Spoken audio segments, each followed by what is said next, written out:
This is Mara, the Reading Hedgehog, with my June TBR. This is the first time I've actually ever done an official TBR, and just because, I don't know, I don't plan what I read each month. I probably should, at least to an extent. But obviously this TBR is not complete. I'm not going to list library books because library books are unpredictable. Sometimes I get them in early, sometimes I don't, sometimes I have to return them before I can read them. So I'm not going to list those at all, and the ones I'm listing now are either ones I have to read for book clubs or ones that I just really need to finally read. But there will be other books among my TBR, I'm sure. So I think I have 9 must-reads for this month, and given that I read 17 books last month, I'm rather hopeful that I can read all of these and some random ones. So, I didn't put these in any order, so sorry. So the first one at the top is The Murk in the Midnight Hour by Jane Nickerson. This is a companion novel to Strands of Bronze and Gold. I'm going to kind of continue with the theme of May, and I'm going to try to finish reading a lot of series, and also I have a year-a-thon challenge that I'm doing this year where you have to finish a lot of series that are on your list, and so this will help me with my goal. This is a retelling of Tamlin. It takes place in the South, I think, during the Civil War. I really like Strands of Bronze and Gold. I gave that 5 strawberries. That is one of my absolute favorite fairy tale retellings. It was so good and so creepy.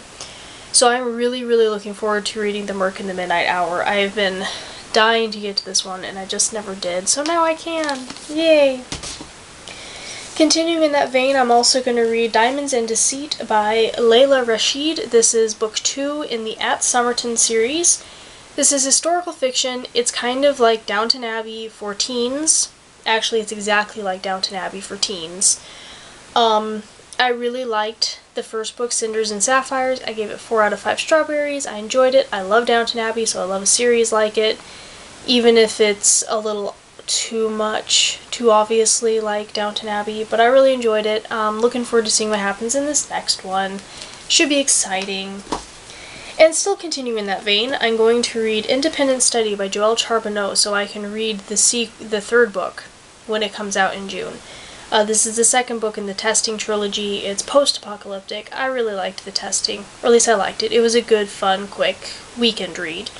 So I'm really looking forward to reading Independent Study and seeing what happens next. And I also plan on reading The Glass Sentence by S.E. Grove. This is the ARC. It comes out June 12th, so I hope to read this ARC before the actual book comes out.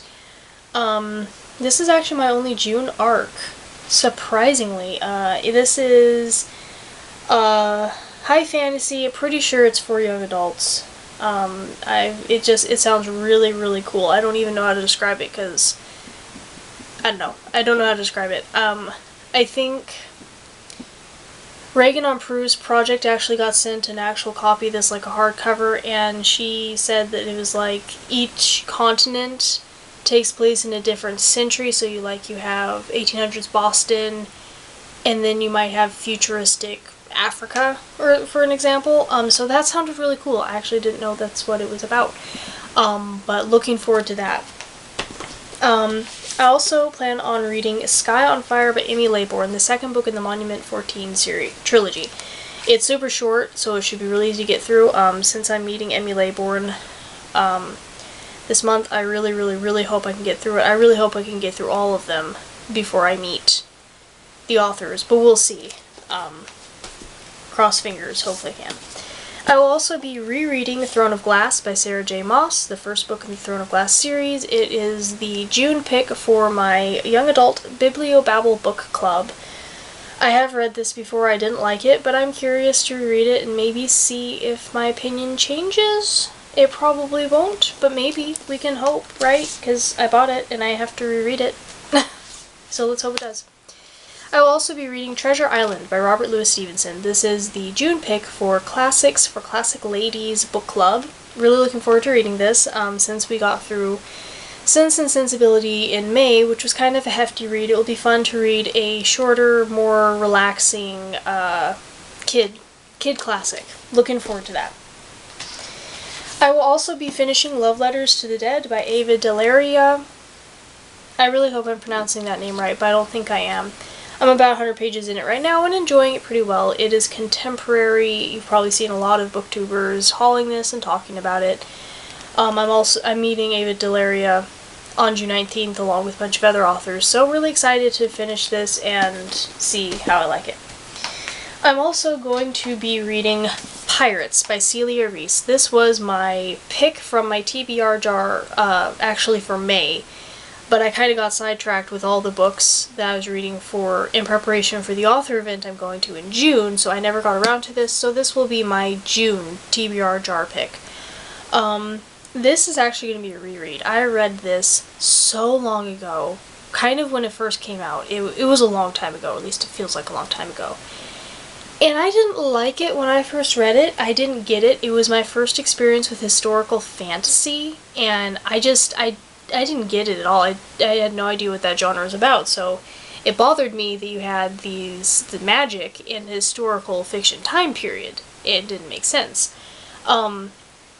So when I found this book at Powell's City for Books for literally 95 cents, was it 95? Might have been $1. Cheap though, and in pristine condition. I was like, you know what, the only way I'm ever going to reread this is if I buy it, and for that cheap I'm going to go ahead and do it. And I'm really curious to see if my opinion will be the same, or if now that I'm used to historical fiction, my opinion might be a little different. Yeah, I'm really looking forward to seeing that. So other than those, I'm also hoping to read Rise and Ruin by Leigh Bardugo, the third book in the Grisha trilogy. Really looking forward to that. I hope to read The Truth About Alice by an author whose name I can't remember, because she's also going to be at the Fierce Reads Book Tour author event I'm going to on June 19th. And there's lots of library books I'm hoping to read, and if I can get through my arc for June, hopefully I can start pouncing on my July arcs as well. And I also have 2 or 3 books that some authors are sending me that I'm hoping to get in time to read. Yeah, I'm pretty sure it's 3. It might be 2, but I'm pretty sure it's 3. So yeah, lots of reading to do, and I look forward to seeing you with my next video. Bye!